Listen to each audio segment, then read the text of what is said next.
Bonjour à tous. Du temps d'Israël, il n'y avait pas d'églises telles que nous les connaissons ou de temples, c'est-à-dire des petites structures partout dans chaque ville où les croyants se réunissaient pour adorer Dieu. En fait, pour adorer Dieu, il y avait le temple à Jérusalem.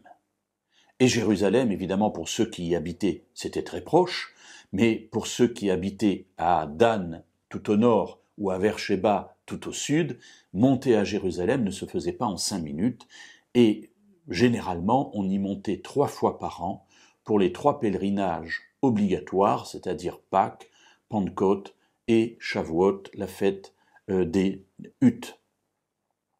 Ces 3 rendez-vous était l'occasion de grandes réjouissances. D'abord, on y offrait des sacrifices de reconnaissance pour les mois, les années que Dieu nous avait accordés, les bénédictions qu'il nous avait accordées. Et puis, on offrait aussi des sacrifices pour le péché, pour demander pardon à Dieu pour les fautes que l'on avait commises.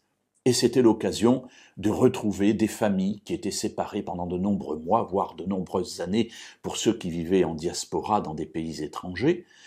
Et donc, c'était un moment extraordinaire.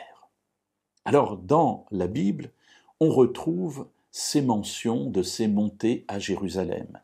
Dans le psaume 122, qui s'appelle d'ailleurs le Cantique des montées, un certain nombre de cantiques qui portent ce nom, cantiques que l'on chantait quand on montait justement à Jérusalem pour adorer.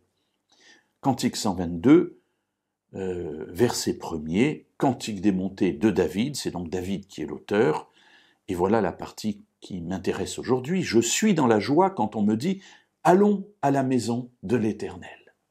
Alors voilà le croyant qui sait qu'il va monter à Jérusalem pour aller dans sa maison, dans la maison de Dieu, et il se réjouit. Il est dans une grande joie, et beaucoup de psaumes manifestent cette joie d'aller dans la maison de l'Éternel. Alors du coup, cela m'a fait réfléchir. Nous avons, nous, la possibilité d'aller dans ce que nous appelons la maison de l'Éternel, parfois très à tort, parce que l'Église, dans la Bible, ça n'est pas un bâtiment, c'est la réunion, l'assemblée des personnes, des croyants. Mais le fait d'aller dans ce lieu particulier une fois par semaine ou plus pour s'y retrouver, devrait nous apporter aussi beaucoup de joie, parce qu'on y fait 2 rencontres principales. La première rencontre, évidemment, c'est que l'on voit des amis, des parents que nous n'avons pas vus depuis une semaine, et nous pouvons ensemble chanter, louer, prier, méditer, et c'est là quelque chose d'extraordinaire parce que cela nous fait du bien. La deuxième raison, qui est en fait la plus importante, c'est que en montant ainsi et en nous réunissant, nous pouvons aller à la rencontre de Dieu.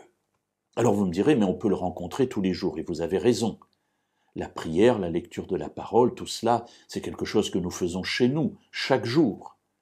Mais en église, en réunion, en communauté, pouvoir adorer, chanter, prier, écouter la parole, c'est là quelque chose d'extraordinaire. Et il devrait y avoir en chacun de nous une immense joie, chaque semaine, de pouvoir ainsi nous réunir pour adorer notre Dieu.